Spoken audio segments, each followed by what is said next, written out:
We now know that many of the major social media companies hire individuals called attention engineers who borrow principles from Las Vegas casino gambling, among other places, to try to make these products as addictive as possible. God only knows what it's doing to our children's brains.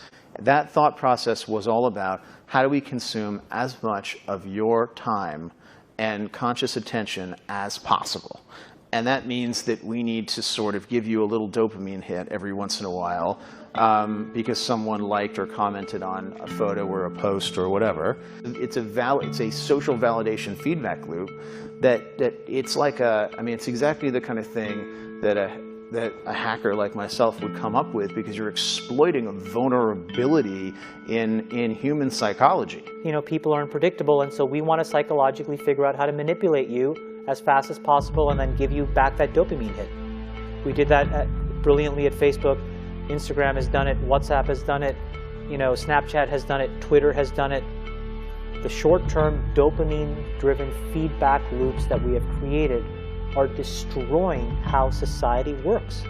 I feel tremendous guilt. We may all have experienced the same thing. When you wake up in the morning, the very first thing that you want to do is to check your phone, to see the notification of a text from someone you know, or of a like from Instagram or Facebook. This is because of the dopamine that is released from your brain as a reward. This is the same principles behind the gambling. Because of the pleasure that comes by released dopamine, it is hard for you to stay away from your phone, but continually check it, check again and again, every day, every single time, every single hours, every single minutes. This does not only apply to social media like Facebook or Instagram, but to YouTube. YouTube earns their earning through advertisements. So the more you spend time watching YouTube, the more they earn.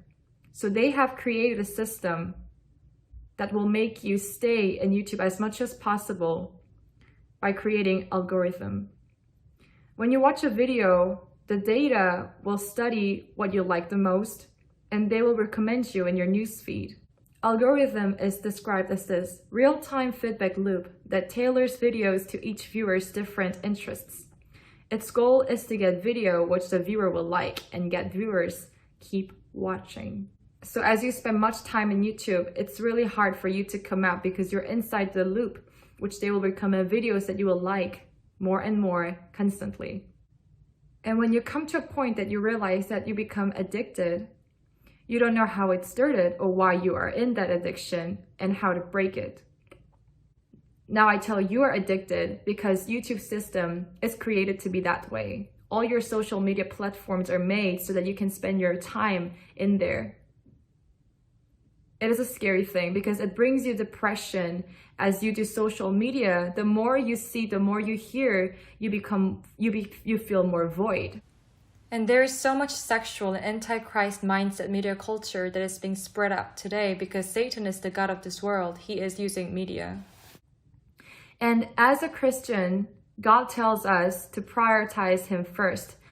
And not to be conformed to this world, but to be transformed by the renewal of mind. But media today, which is against God, is being kept fed to our young people in our lives as what we see or what we hear. Because of addiction, it becomes hard to seek Him. In the morning when we rise, we don't seek the Lord, but we seek our phone. How can you break your addiction? Addictions can be broken by prayer. All the addictions have been broken by prayers throughout history and in my life, by the power of the Holy Spirit. I realize the more you pray, the more you dig yourself in the Word, either this will get you away from addiction or either addiction will get you away from reading Word and prayer. The more you feed yourself in spirit, the more you have control over your flesh. The more you feed yourself in spirit, the more you have power to overcome the flesh. If you say you spend your time watching YouTube videos 2 hours, 1 hour, then you have to turn it off and pray 1 hour and 2 hours. You have to feed yourself in spirit and spend time in Word, because Word breaks down all the strongholds in your mind that has been captivated by this world. There are so many unhealthy things I see even on Christian side on YouTube. I see some people are too focused on politics. I see some people are too focused on spiritual gifts, but our center always have to be the Lord. You may feel hopeless, you may feel depressed, and I'll tell you a story that inspired me. Pastor David Wilkerson, he was addicted to TV in 1960s or 50s. I do not remember well, but it was a long time ago. He was addicted to television, and he spent 2 hours per night watching TV.